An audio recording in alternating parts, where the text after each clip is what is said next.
Hai Soka, jumpa lagi dengan aku Isa. Kali ini aku akan membawakan konten Brawijaya Berpendapat dengan topik fasilitas dan layanan Universitas Brawijaya terhadap teman-teman disabilitas. Nah, seperti yang kita tahu bahwa sejak lama teman-teman disabilitas itu telah termarginalkan dari aspek pendidikan. Padahal kita sendiri tahu bahwa pendidikan itu cukup penting untuk menentukan kualitas hidup manusia. Namun dengan perkembangan perspektif yang semakin positif terhadap mereka, kini teman-teman disabilitas bisa berpendidikan dengan cukup luas. UB atau Universitas Brawijaya ini telah menjadi kampus yang inklusif baik secara layanan maupun fasilitasnya. Namun apakah benarnya begitu? Yuk Soka, langsung saja kita tanyain ke teman-teman disabilitas dan juga teman-teman non-difabel atau mahasiswa tipikal dan juga dari staf pihak Pusat Layanan Disabilitas Universitas Brawijaya. Yuk! Sebelumnya kenalin ya Mas, nama aku Dwita Resal Fitriana, biasa dipanggil Isa. Aku juga volunteer dari pendamping mahasiswa disabilitas. Sebelumnya boleh perkenalan nama dan jurusan Mas. Halo semuanya, perkenalkan nama aku Elo Kusuma Alfred Mandeville, biasa dipanggil Elo. Aku jurusan Desain Komunikasi Visual angkatan 2019. Oke, baik. Jadi langsung ke pertanyaannya saja ya Mas ya. Yang pertama itu gimana sih perasaannya Mas Elo waktu pertama kali menginjakkan kaki di kampus Universitas Brawijaya? Rasanya sangat senang tentunya karena akhirnya aku bisa melanjutkan studi. Dan itu juga posisinya kayak sangat jauh dari rumah. Karena kebetulan aku asal Bali dan waktu itu belum ada kampus di Bali yang mau menerima disabilitas. Sebagai mahasiswa disabilitas ini, fasilitas dan layanan apa sih yang diberikan UB kepada teman-teman disabilitas? Kalau di PLD sendiri itu mereka menyediakan pelayanan pendampingan, itu untuk mendampingi mahasiswa difabel selama kuliah. Lalu ada konseling, dan juga ada tutor di mana mahasiswa membantu mahasiswa difabel dalam pengerjaan TA. Oke, berarti Masnya sekarang butuh tutor ya Mas ya? Iya bisa jadi, tapi saat ini belum, masih bisa sendiri. Oh gitu. Ya. Oke. Dari fasilitas yang dipaparkan tadi tuh ada nggak sih Mas yang perlu dibenahi gitu menurut Mas Elo? Sejauh ini sudah cukup bagus ya, cuman mungkin yang perlu dibenahi sedikit itu di pelayanan pendampingan karena sejauh ini kayak masih banyak jadwal yang bentrokan, yang tabrakan gitu. Oke, baik. Untuk pertanyaan yang terakhir, apa sih harapan Mas Elo dan juga teman-teman disabilitas terhadap fasilitas UB selama menjadi mahasiswa ini? Saat ini kan UB bisa dibilang kampus inklusif ya, tapi belum sepenuhnya inklusif karena masih ada beberapa gedung fakultas yang belum akses untuk teman-teman difabel. Jadi harapanku itu semoga fakultas-fakultas tersebut bisa membuat layanan yang akses untuk teman-teman difabel. Oke, sepertinya cukup sekian pertanyaan yang bisa saya sampaikan. Terima kasih ya Mas Elo. Sama-sama.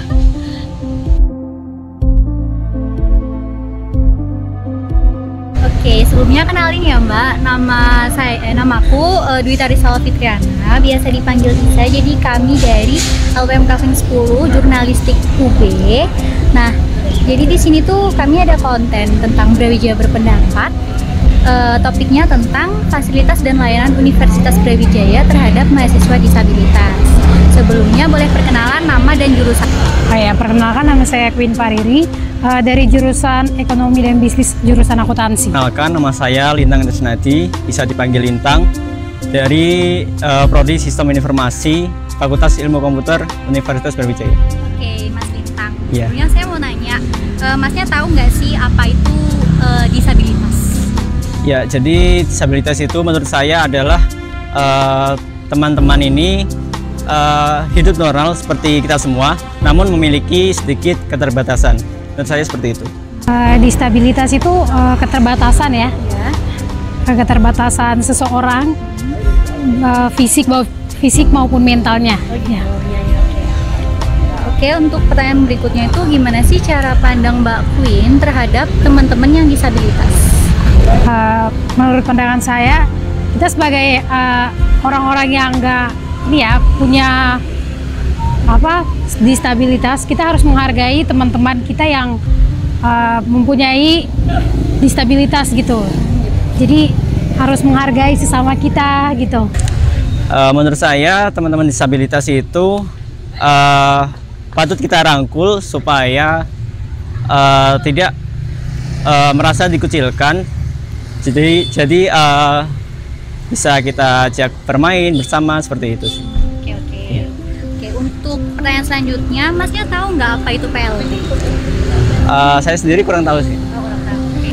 Kalau itu sih belum tahu sih. Ya. Terus selanjutnya, Mbak Vin tahu nggak sih siapa yang berperan di dalam memberikan pelayanan terhadap teman-teman yang disabilitas? Kurang tahu sih. juga. Ya, kurang Oke, tahu. Maaf, saya kurang tahu juga. Kurang tahu. Oke, Iya. oke. Dan yang terakhir, menurut Mas Lintang, Iya. Universitas Brawijaya itu udah jadi kampus yang inklusif atau belum? Inklusif itu dalam seperti apa ya? Oke, inklusif sendiri itu dapat merangkul termasuk mahasiswa disabilitas dan non-disabilitas. Oh ya, menurut saya Universitas Brawijaya sendiri sudah bisa merangkul mahasiswa yang disabilitas itu. Jadi di Sibilkom ada ini untuk jalur khusus disabilitas juga gitu.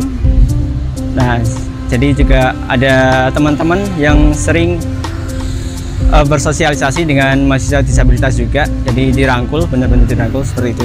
Oke, jadi menurut Masnya UB udah inklusif ya secara Iya, sudah. fasilitas. Iya, betul. Oke. Kalau menurut saya sih udah ya. Oh gitu. Iya. Karena Udah apa ya namanya, memberi pemerataan terhadap mahasiswa yang disabilitas maupun yang nggak disabilitas. Ya. Oke. Terima kasih ya Mbak Queen atas jawabannya yang luar biasa. Terima kasih ya Mas sudah mau diwawancara. Iya. Terima kasih.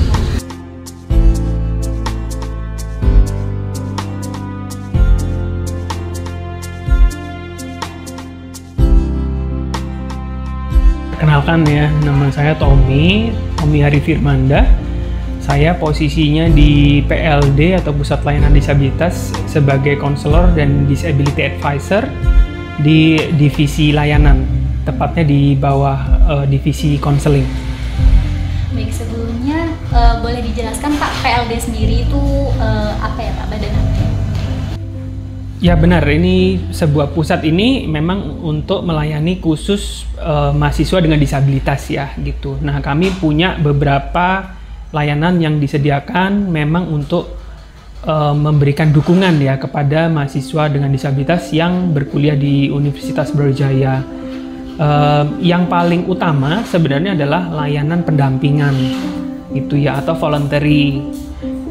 Kami biasanya men-training atau melatih para relawan ini yang berasal dari mahasiswa non-difabel untuk menjadi relawan pendamping yang akan mendampingi mahasiswa dengan disabilitas yang ada di Universitas Brawijaya selama kuliah gitu ya. Itu yang pertama, jadi layanan pendampingan. Kemudian juga ada layanan tutor. Gitu. Jadi tutor ini juga terbagi menjadi beberapa, yaitu tutor untuk mata kuliah, tutor skripsi atau TA, dan ada juga tutor untuk aksesibilitas, itu juga ada gitu. Nah, yang ketiga itu adalah layanan digitasi buku. Nah, dari Bapak Tommy sendiri itu harapannya Bapak terhadap pelayanan PLD kepada mahasiswa disabilitas itu apa?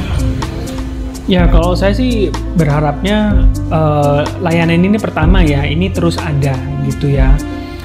Terus ada karena saat ini kita juga untuk menjadi negara yang inklusif itu masih panjang perjalanannya gitu.